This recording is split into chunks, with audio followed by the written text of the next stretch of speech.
दोस्तों, हम सभी जानते हैं कि हिंदू धर्म में महिलाओं को बहुत ऊंचा दर्जा दिया जाता है।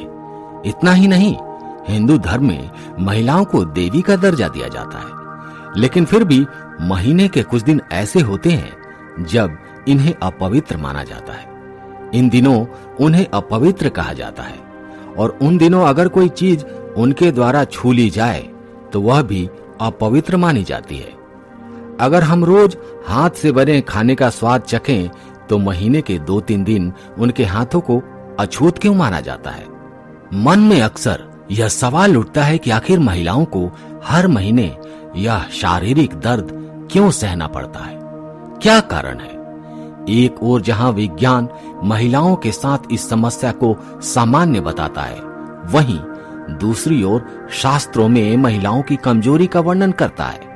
तो आइए आज के इस वीडियो में हम आपको बताने जा रहे हैं कि आखिर यह दर्द सिर्फ महिलाओं को ही क्यों झेलना पड़ता है। पौराणिक कथाओं के अनुसार महिलाओं की इस समस्या के लिए देवराज इंद्र जिम्मेदार हैं। कहा जाता है कि उन्होंने महिलाओं को मासिक धर्म के लिए खुद को ब्रह्म हत्या के पाप से मुक्त करने के लिए शाप दिया था। इसके पीछे की पूरी कहानी कुछ इस प्रकार है। भागवत पुराण के अनुसार गुरु बृहस्पति एक बार देवराज इंद्र से नाराज थे, जिन्होंने देवलोक पर अधिकार करने के लिए असुरों का फायदा उठाया था। तब सभी देवता अपनी जान बचाने के लिए भागने लगे।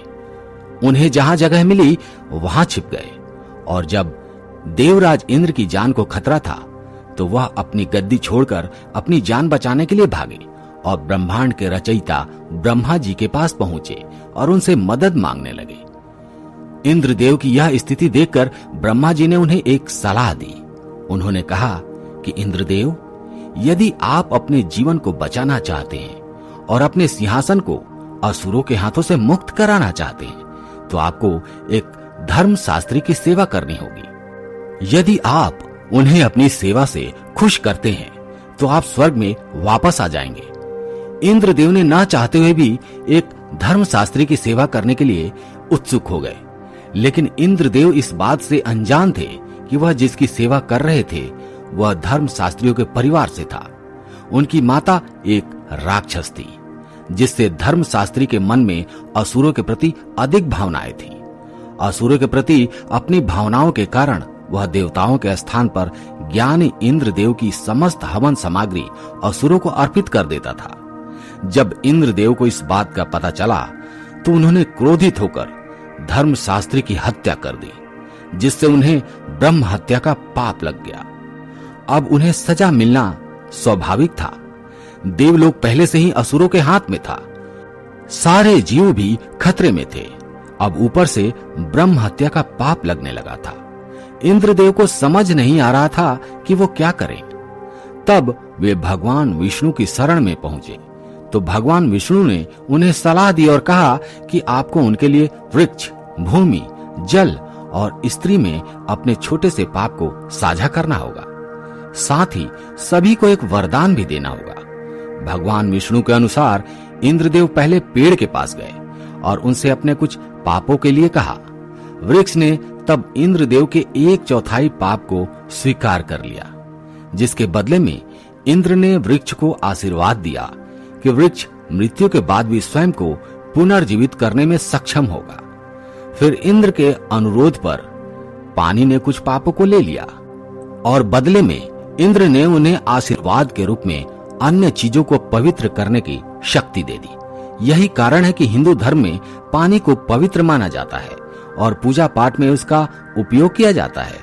उसी तरह भूमि ने भी इंद्रदेव के पाप का कुछ हिस्सा स्वीकार कर लिया। बदले में इंद्रदेव ने भूमि को आशीर्वाद दिया कि उसे लगी चोट अपने आप ठीक हो जाएगी।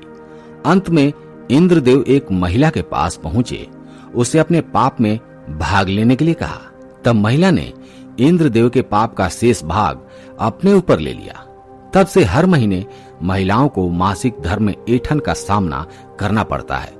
बदले में इंद्रदेव ने महिलाओं को आशीर्वाद दिया कि महिलाएं पुरुषों की तुलना में काम का अधिक आनंद ले सकेंगी। तब ये सभी महिलाएं मासिक धर्म के रूप में ब्रह्म हत्या के पाप से पीड़ित हैं। तो इसी कारणवश महिलाओं को हर महीने मासिक धर्म में ऐंठन का सामना करना पड़ता है। दोस्तों, मैं आपसे एक विनम्र निवेदन करता हूँ कि अगर आप वाकई में भगवान कृष्णा जी को अपने दिल से मानते हैं तो इस वीडियो को लाइक कर दीजिएगा, चैनल को सब्सक्राइब कर लीजिएगा एवं कमेंट बॉक्स में लिखिएगा जय श्री कृष्णा।